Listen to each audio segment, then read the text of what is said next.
PPT 화면 부탁합니다. 네, PPT 화면 안 올라옵니까? 지금 윤석열이 대통령 된 이후 특히 2023년 말부터 2024년까지 오로지 한 일은 계엄 모의, 해외 순방, 골프장에서 계엄 모의, 관저에서의 만찬 계엄 모의로 점철되어 있습니다.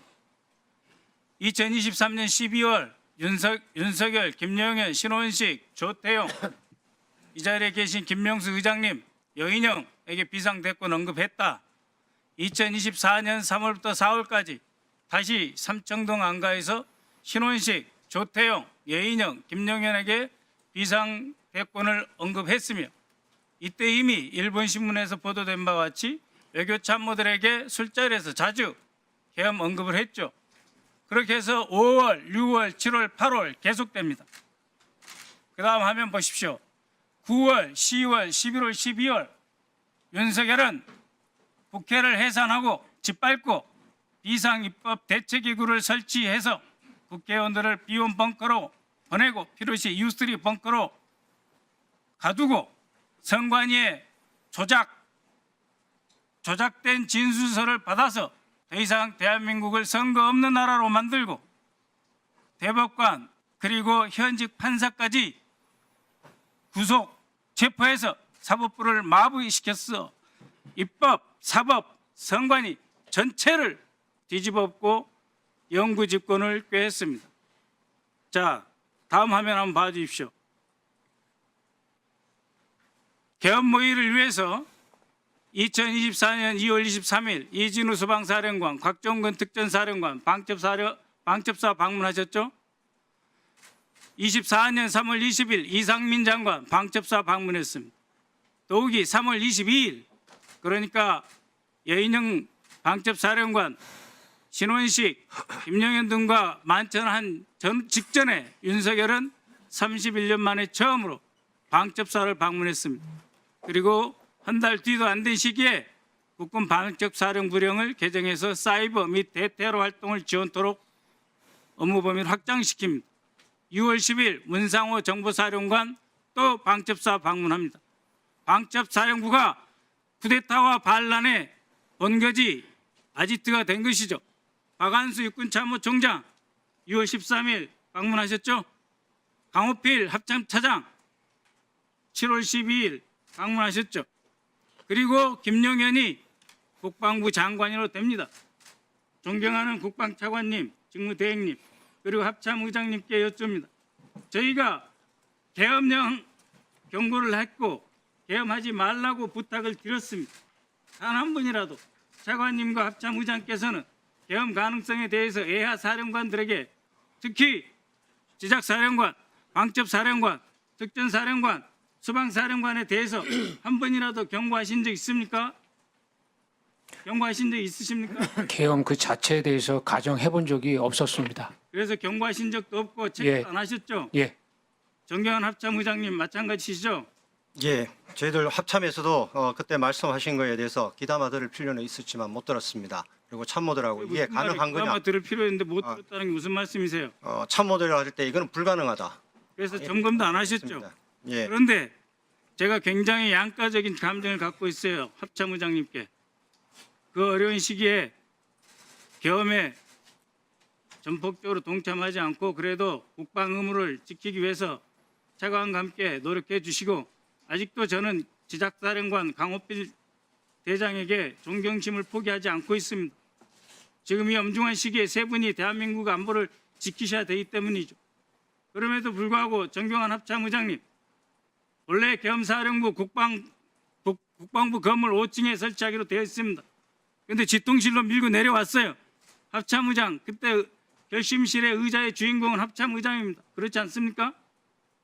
집통실, 결심지원실의 주인은 합참의장이죠. 어느 순간이라도 적이 공격하면 바로 격퇴시켜서 대한민국을 지키셔야 할 합참의장의 자리, 그날 장관과 쿠데타 세력에게 빼앗기셨죠. 그러면서 10시 40분에 전군 경계태세를 내려야 하는 그런 비극적인 결정을 하셨죠? 그러셨죠? 장관에게 지휘통제실 결심지원실에 의장 자리 뺏기셨죠? 대답 왜 안 하십니까? 말씀을 하시면 말씀드리겠습니다. 그 부분은 조금 설명이 필요하기 때문에 다 듣고 말씀드리겠습니다. 그러면은 제 질문 끝나고 다시 답변해 주십시오. 곽종근 사령관. 예. 아까 정경환 합참의장이 뭐 북풍 이용하지 않는다 그런 말씀하셨는데 북한의 서울에 북한 테러 부대가 침투할 가능성이 있고 매우 심각하다. 국방장관이 직접 지시한다. 이런 말씀을 애하 부대에 하신 적 있죠? 그리고 여인영 방첩사령관은 11월부터 북한 오물 풍선이 심각하다. 통신 대기하라. 계속해서 지시를 했습니다. 그러나 실제 북한에서 오물풍선 내려온 건 11월 18일, 28일 두 번뿐이었습니다. 이진우 사령관, 11월 9일 국방장관 등 윤석열과 함께 2층 공간에서 국방장관 공간에서 남침이 우려된다. 라고 해서 다 쿠데타 계획한 거예요. 그런데 어제 있은 국회 정보위에서 조태영 국정원장은 일체 대남 도발 흔적 없었다 이렇게 말씀하셨어요.